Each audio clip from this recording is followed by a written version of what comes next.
How you doing? I'm walking into the woods and the sun's going down. I think it's already gone down, just barely. And you can always feel a little uneasy walking into the woods around this time. This is the time you're supposed to be heading home, right? Well, I'm headed up to a ridge top. And I'm gonna sleep there. And then I'm gonna get up in the morning and I'm gonna see the sunrise over this grand valley. It's gonna be great. In the Monongahela National Forest. I would leave earlier, but I don't have enough time. So I have to finish work, get to the woods, walk out into the sunset, and then I can get that sunrise, and then get back at home with enough time to start work again. So, if I'm that lucky. So anyway, why do I do it? Why do I come out here? That view and the things I get to see when I'm here, sometimes the tiny little things, not just the big grand views, they're just worth it. A life worth celebrating and knowing these things is a life I want to live, right? Now, today I want to investigate kind of that feeling of seeing the sunrise, seeing the plants, and just feeling like they're good. These things are worth something. They're worth knowing. Worth being around. And there's a famous poem, you've probably heard it, maybe it's even cliche, that expresses this kind of, sense of jubilation, sense of celebration at nature. It's by G.M. Hopkins. It's called Inverse Ned. Now in the poem, he'll spend 3 stanzas describing a stream and a waterfall. But then at the end, he just wants to stop and exclaim, "This is so great. This is so valuable." And how does he do it? He says, "What would the world be once bereft of wet and wildness? Let them be left. Oh, let them be left. Long live the weeds and the wilderness yet." You've probably heard it. And it's fun. And today I want to investigate what's going on when you feel that kind of feeling. When you feel there's something good here, there's something worth celebrating, there's something worth preserving, there's something worth letting be, not because it does something for me, but because it's just so good. I've discovered something good. One of the terms philosophers use when they're talking about this and debating this, when they're investigating what is this feeling, is intrinsic value. So today, we're going to look at the work of Holmes Rolston III and his idea of what intrinsic value is.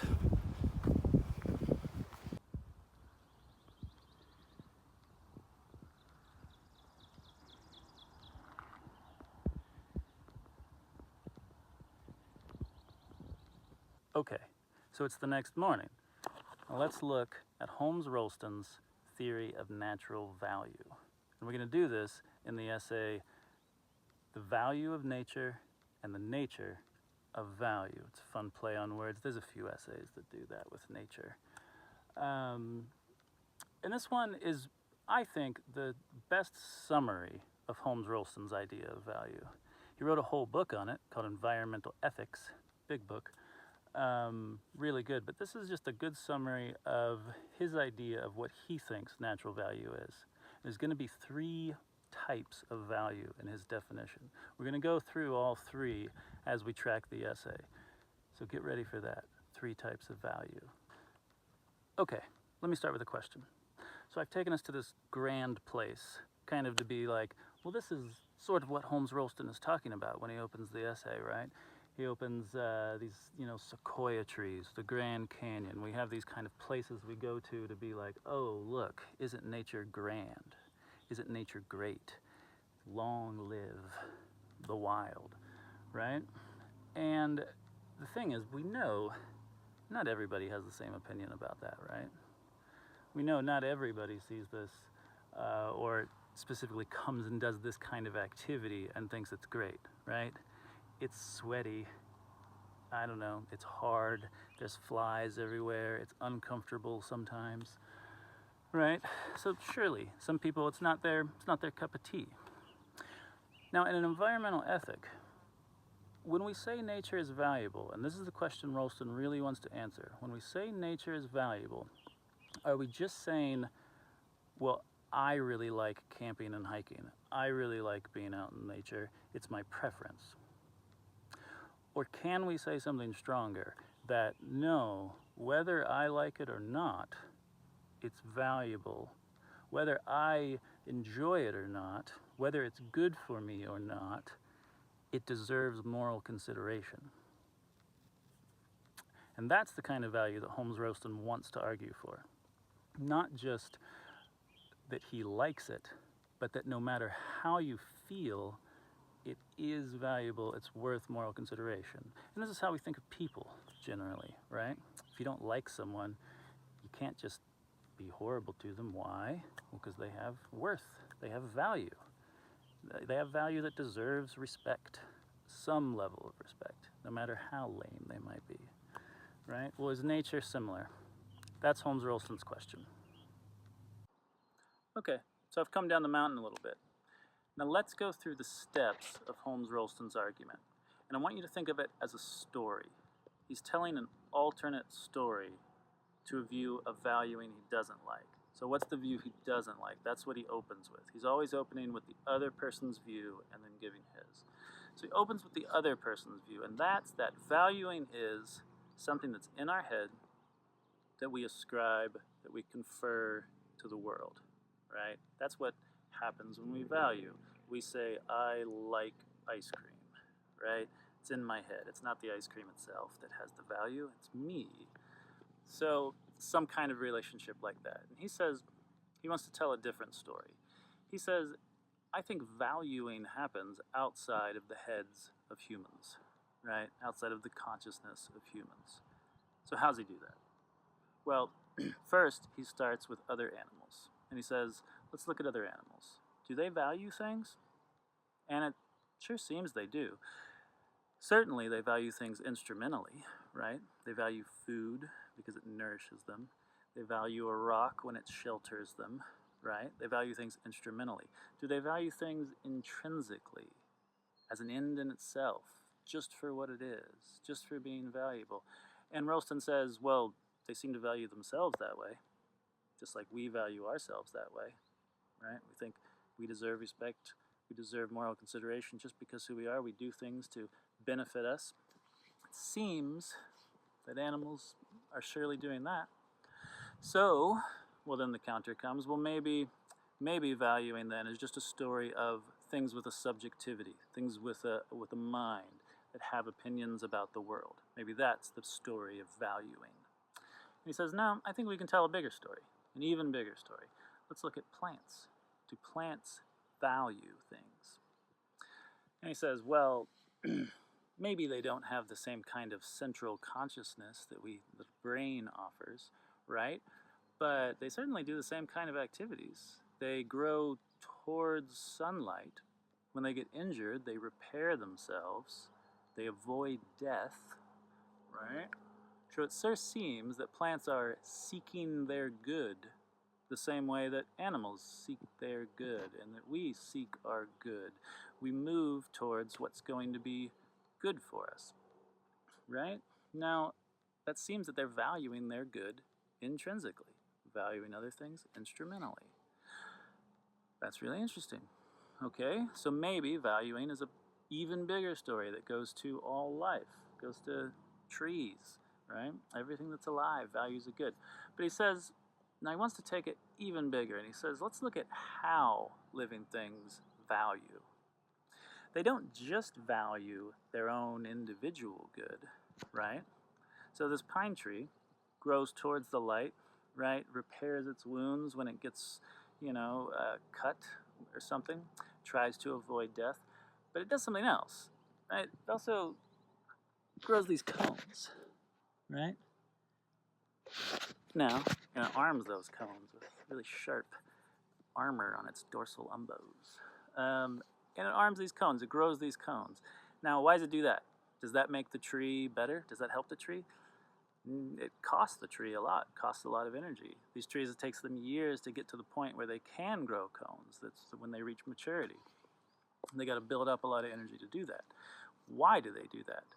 Well, they surely don't do it for themselves. They do it for the next generation of trees, right? So it seems that living things not only seek their own good as an end in itself, as an intrinsic value, they seek the good of their kind as a sort of intrinsic value, right? The good of their species. Okay, so that's really expanded the view of what valuing is. Not something that just happens in the minds of humans, something that seems to happen in all of life, and it happens in a particular way of species seeking the good of their kind. Now he's going to take it even bigger. He wants to expand his story even more, and this is where we get to the third type of value. Remember, the first was instrumental, valuing things for what they do. Intrinsic, valuing things for what they are as an end in himself. That's when we seek our own good. When life seeks the good of its species, it values it ultimately. Now, then, all of life seeking this good, it does it in a certain place, in certain places, in particular places. It does it in ecosystems, in environments, right? It's never just a pine tree by itself. It's a pine tree on the edge of a cliff, right, where the other trees don't want to grow. It has a certain niche here, right? It's part of an ecosystem. Now, ecosystems, do they value in the way that life values, right? And Rolston says, okay, when we go this broad, maybe not. Maybe it's something else. An ecosystem doesn't really seek its own good, right? Life seeks its own good, and the ecosystem is made up of abiotic and biotic, life and not living and non-living things. Okay, so what does an ecosystem do? Well, it's not just random. Ecosystems, they create the conditions to create life, to sustain life, and here's the important part, to diversify life. The story of speciation is a story that has a particular direction. It goes up. It starts from less, and each species, as it's seeking its own good in an ecosystem, is working, relating to each other, and something happens that creates more species and more diversity and more diversity. So the story of life is a story of things valuing themselves, of living things valuing themselves, valuing the good of their species in an ecosystem that constructs things so that more life happens. And he says the ultimate limit of that ecosystem, of that systemic value, is that third type, systemic value, is Earth itself. And so the story of what it is to value nature, right? The story of value isn't just opinions we have in our heads. It's a geological, evolutionary time scale of the planet being the kind of system that creates, sustains, and diversifies life. Life being the kind of thing that seeks its own good and the good of its species. And then we, humans, arrive on the scene with this certain kind of psychological capability of saying, wow, this all has value. So that part, that when people are defining value as something that happens in our head, that's the end of Rolston's story, not the beginning. That's the very end. The story of value starts with the story of life and the story of us going, wow, that's the end. Well, the end that we've got to so far. So, that's his story. Now, a quote that really sums up what he thinks valuing is happens at the end. And I'll draw your attention to this. He says, humans are not so much lighting up value in a merely potentially valuable world. We're not just conferring value. He says, more, as they are psychologically joining ongoing planetary natural history in which there is value wherever there is positive creativity. So, what do we think of his story? He's reversing it. He's saying, let's not start thinking about natural value by thinking about humans valuing. Instead, natural value starts at the origins of life and ends with us psychologically joining, realizing, becoming aware of, appreciating this story of valuing that's been happening for so long, right? There's two ways to take Rolston's arguments, two ways that philosophers do it, and then I'm going to ask you to. One, we can say that he's trying to make a very forceful argument, and the force of it is going to be useful because if you have people who don't think the environment's valuable, you'll be able to say, here's an argument for why you should think the environment's valuable, even if you don't feel it. Even if you don't wake up in the morning on a cliffside and go, oh my goodness, yes, let this be wildness and wet, right? Even if that's not what you're doing, he wants to give you an argument that's going to compel you. It's going to be cogent and forceful, right? And that argument, the rough way of understanding that story as an argument can happen with two premises. You can say, we value ourselves intrinsically. We value our life intrinsically. But our life is part of the story of life. And that story is about all of life valuing itself intrinsically. So, if we're going to be consistent in saying that our life has value, then we need to see that the story of life has value. It has the instrumental value that's working as things use other things for purposes. It has the intrinsic value of life seeking its own good and the good of its species. And then it has the systemic value of ecosystems and the planet functioning not just randomly, but to create, to sustain, and to diversify life. Right? So that's supposed to be an argument that's all about you are not consistent if you say that your life has value, but other life doesn't. Now you can take that argument how you want. That's the forceful side. There's another side, another way of kind of understanding Rolston's arguments that's more just about storytelling. And it's more of an invitation. It's not that it's a knockdown, solid argument, absolutely can't disagree with it. It's that he wants to open your eyes to a story. He says, look around you, right? What do you think's a better story? Do you think that when you sit on this cliff top, right, when you look out at here and you say, the feelings I feel and the value that I feel, that I personally feel when I look at that, does it make sense to say that that's just in my head? Or does it make more sense to say that it's somehow a part of this much larger story of valuing? And he's just inviting us to consider which story makes more sense of your valuing, right? Now, this is another type of argument that's an invitation. It's an invitation to see in a different way. And so in philosophy, we do both sides of arguments, and they're not mutually exclusive. Both are happening at all times.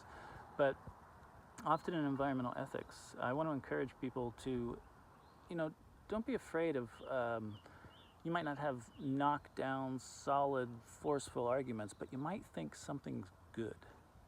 And it's always great to just talk about what you think is good.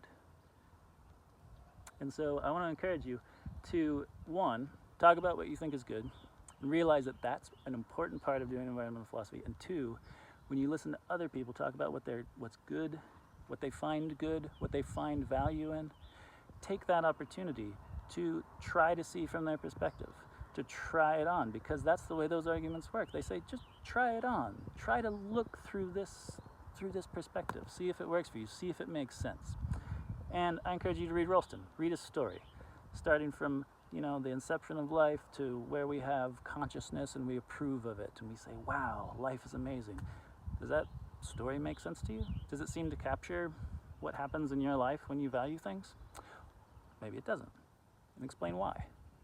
So, all right, that's all for Rolston. Now we're going to move on to someone who doesn't like intrinsic value.